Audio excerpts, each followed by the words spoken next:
Have you ever heard of a story so strange, so unsettling, that it feels like it was plucked straight from a horror movie?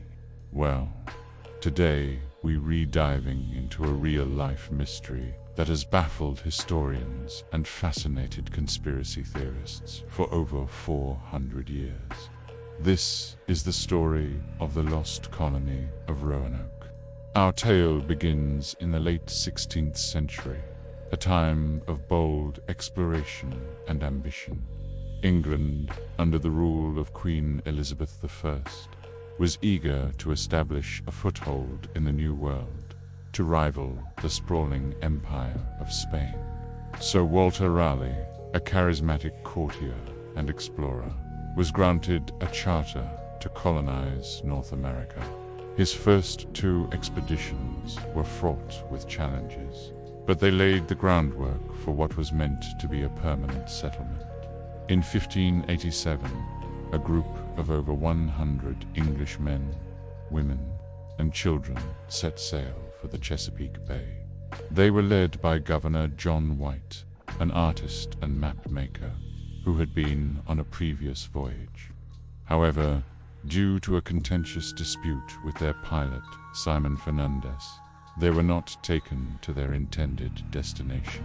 Instead, they were left on Roanoke Island, off the coast of modern-day North Carolina, the site of a previous failed military expedition. Despite this rocky start, the colonists tried to make the best of it. They worked to repair the abandoned fort and houses left behind by the earlier expedition. They had to rebuild relationships with the local Native American tribes, which were strained after past conflicts. It was a challenging environment, but there was a glimmer of hope. On August 18th, 1587, a significant event occurred. Virginia Dare was born, the first English child born in the Americas. She was Governor John White's granddaughter, but as the seasons changed, the colony's supplies began to run dangerously low. The settlers realized they wouldn't survive the winter without help from England. They persuaded Governor White to return across the Atlantic to gather reinforcements and supplies. It was a difficult decision for him. He was leaving behind his entire family, including his daughter Sunanla and his newborn granddaughter Virginia. Reluctantly, he agreed, promising to return as quickly as possible. Before he left, they agreed on a secret sign. If the colonists had to leave the settlement for any reason, they would carve their destination into a tree. If they were in distress, they would carve a Maltese cross above the name. John White sailed from Roanoke in late August 1587. He couldn't have known the cruel twist of fate that awaited him. His return journey was supposed to be swift, but history had other plans. When he arrived in England, he found the country in a state of high alert. King Philip II of Spain was preparing to launch his mighty Spanish Armada to invade England. Every available ship, including the ones White had arranged for his return trip, was commandeered for the war effort. White was trapped, helpless, as months turned into years. He tried desperately to get back to his family, even attempting to sneak out on a couple of small ships. But his attempts were thwarted by pirates and bad luck. Finally, in 1593, long, agonizing years later, John White managed to secure passage on a privateering expedition and made his way back to Roanoke. Imagine his anticipation, his heart pounding as the island came into view. But the sight that greeted him was not a bustling colony, but an eerie, chilling silence. As he and his men approached the settlement, they called out, but only the wind answered. The houses had been dismantled, not burned or destroyed, but carefully taken down. The entire area was overgrown with weeds, as if it had been abandoned for some time. There were no signs of a struggle, no bodies, no skeletons. It was as if the more than 100 colonists had simply vanished into thin air. Then, White found the clue they had agreed upon. Carved into a post of the fort's palisade was a single word. On another tree, he found the letters Crow. CROATOAN was the name of a nearby island, now known as Hatteras Island, and it was also the name of the friendly Native American tribe that inhabited it. Crucially, there was no Maltese cross carved above the word. This suggested that the colonists had left willingly, not under duress. White was desperate to sail south to CROATOAN Island to find his family and the other settlers, but a powerful storm was brewing. The crew of the ship, already weary and anxious to continue their privateering journey, refused to risk it. Their anchor cable broke, and with the weather worsening, the captain made the decision to abandon the search and head for the Caribbean. A heartbroken John White was forced to sail away, never to return to America, and never to learn the fate of his family and the lost colony. He died a few years later, the mystery forever weighing on his mind. So, what happened to the people of Roanoke? This is where the story shifts from historical fact to intriguing theory. And there are many. The most widely accepted theory, and the one hinted at by the CROATOAN carving, is that the colonists assimilated with the local Native American population. They may have moved to CROATOAN Island, seeking food and shelter. Over time, they could have intermarried and become part of the tribe. There is some tantalizing, albeit circumstantial, evidence for this. Later explorers in the 17th and 18th centuries reported encountering Native Americans with gray eyes and lighter hair, who claimed their ancestors were white people. Some even used English words and knew about Christianity.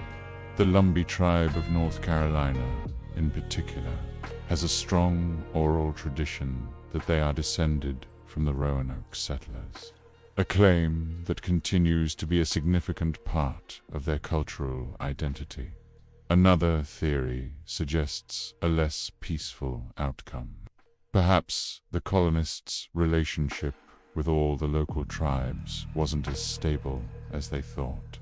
The settlers of Jamestown, founded later in 1607, heard stories from Chief Powhatan that he had wiped out a group of white people who had settled in his territory. Could he have been referring to the Roanoke colonists, who might have moved inland and encroached on his lands? This would explain the lack of bodies at the original site, but it doesn't quite fit with the lack of a distress signal. Then there are the more dramatic theories.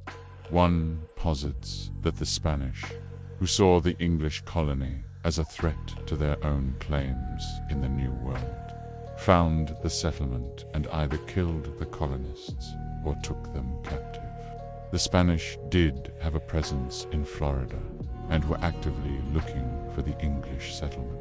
However, Spanish records from the time show no evidence of such an encounter. If they had successfully destroyed an English colony, it's something they likely would have boasted about. And of course, no enduring mystery is complete without its more fringe, supernatural explanations. Over the years, stories have emerged of ghost ships, alien abductions, and even a time warp swallowing the colony whole. While these ideas make for exciting fiction, they lack any historical or archaeological evidence. The truth is likely something far more grounded, yet no less fascinating. For centuries, archaeologists and historians have searched for definitive proof. Excavations on Roanoke Island and Hatteras Island have uncovered 16th century English pottery, tools, and even a signet ring believed to have belonged to one of the colonists. These finds prove that some of the settlers were on Hatteras Island, lending strong support to the assimilation theory. In 2012, a new clue emerged.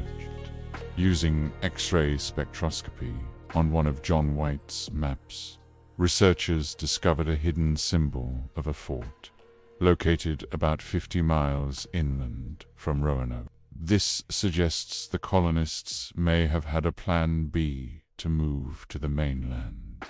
Archaeological digs at this location, known as Site X, have unearthed more English pottery, hinting that a small group of settlers may have indeed moved there.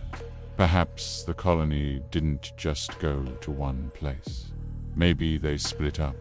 Some went to CROATOAN, others went inland, and perhaps some tried to sail back to England on their own and were lost at sea.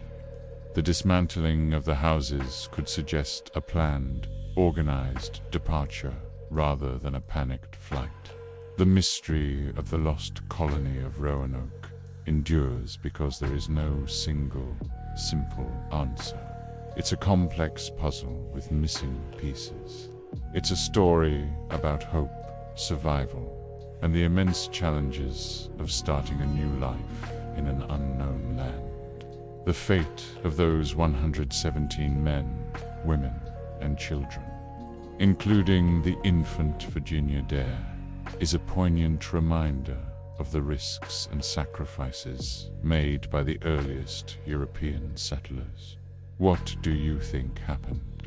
Did they join a friendly tribe and start new families? Were they attacked? Or is the truth something we haven't even considered? The lack of a definitive answer is what makes the story so compelling. It allows us to become detectives, to weigh the evidence and come to our own conclusions. The silent, empty fort and the single cryptic word carved into a post continue to speak to us across the centuries, a ghostly whisper from the very beginning of America's story. Thanks for joining us on this journey into one of history's greatest unsolved mysteries. If you have your own theory about the lost colony, drop it in the comments below. We'd love to hear what you think. And don't forget to like this video and subscribe for more deep dives into the fascinating stories from our past. See you next time.